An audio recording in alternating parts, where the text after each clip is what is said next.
Hi everyone, this is Scott from the Old Curiosity Shop, and it's time for Guess What Sold This Week on eBay. Or actually, I should say, Guess What Sold Last Week. Last week was the week before Easter. Today's Easter Monday, and every Monday I do a Guess What Sold in my shop for the previous week. So, let's dive right in. That picture actually right there was taken in 1948. No, not 1948. Oh my goodness. 1958. That's Easter of 1958. My mother is standing in the front with the pocketbook.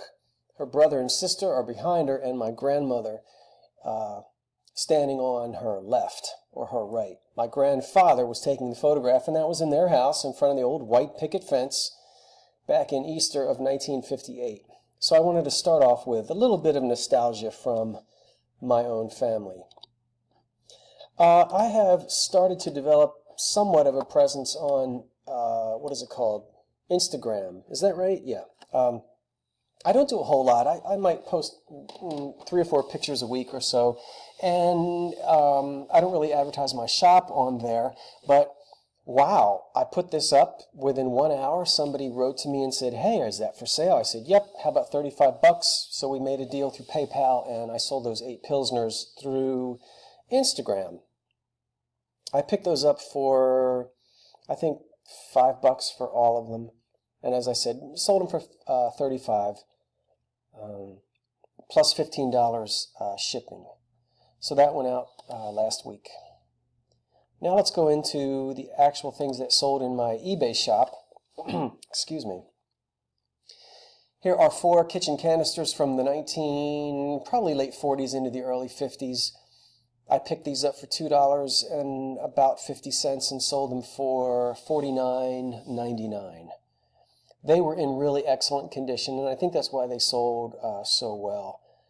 They weren't dented, they didn't have rust. The decals were strong, there weren't scratches, and you know, folks love their vintage kitchens. Nice profit margin on that one. Philadelphia National Bank money bag with the lock mechanism patented in 1936. That I sold for $24.99, and that I paid $1 for at a local flea market. And these are the bags. It's funny that you would lock the bag as if that would actually deter someone from stealing the bag and cutting it open. I don't know. Excuse me. 2 refrigerators, salt and pepper shakers from the 1920s, 30s. Monitor top in porcelain. These were in really good shape. I paid $2. No, I'm sorry. I paid $5. That's the most I've ever paid for a set of salt and pepper shakers, but I did so knowing that they would sell, and they did for $34.99 plus shipping. I also paid about roughly 80 cents for that piece because I get these items from a man who at a flea market puts everything on the ground, and he likes me because I buy from him all the time. So his usual deal is 6 items for $5. He gives me 8 items for $5. So that's what, about 83 cents or so, which I paid for this stretch glass ruby red sherbet or small compote. And it sold for $86.79. Now, you may say, "Ooh, wow, yeah, but that's because it's red." Now, go back if you'd like and check out my video called "What's the Difference Between Stretch Glass, Art Glass, and Carnival Glass?" I made that last week, I think, where I go into detail about the different types of glass. Ruby is hard to find in any of those forms of glass, and it always brings a higher price. So someone actually, now this I auctioned. Most of the things that I sell are buy it now, but because I couldn't find any examples of this selling within the last month or so, I decided to go ahead and do an auction, which I'm glad I did because, you know, I put it on. Somebody wrote to me very quickly and said, "Will you take $35 for it?" And I said no, and I'm glad I said no because it ended up selling for a whopping $86.76. American Sweetheart 1930s Depression plates in great shape, a set of 6 of them. Pink doesn't show up very well. It's hard to photograph pink. It ends up looking, I don't know. They sold for 20 bucks plus shipping. The Dugan Diamond question mark iridescent piece of Carnival glass sold for $22, which you might think is low, but as I've said, the market is depressed. There aren't as many collectors. There's a lot of quantity of it out there. People can just, get on the internet and find dozens and dozens and dozens of pieces. It used to be you have to, beat the flea markets to find it. And peach opal, which is what this is called, is pretty common by this particular company. And the bonbon dish is probably the most common form in Carnival glass that you can find. So I paid $4 and sold it for $22. Not a problem. Happy to do it.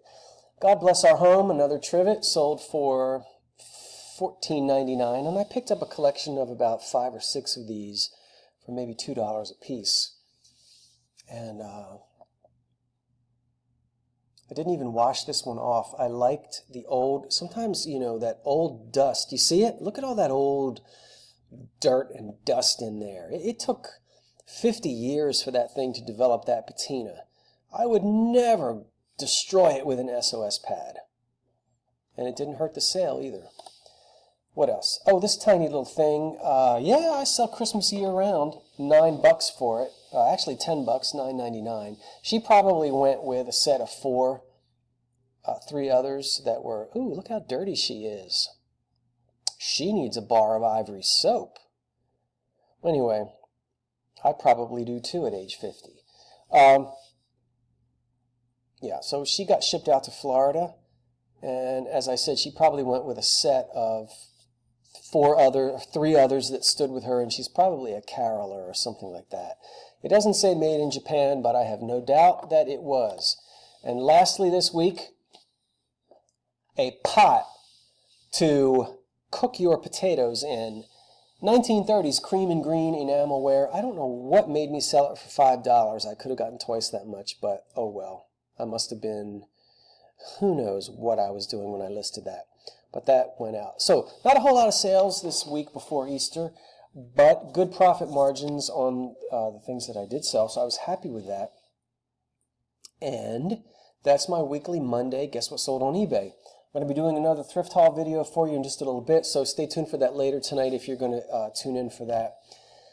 If you're new to my channel, thank you so much for watching. I hope you love old stuff as much as I do. Subscribe if you haven't. Ask me questions, give me comments, give me suggestions. And as always, this is Scott in the Old Curiosity Shop saying thanks for watching and so long for now.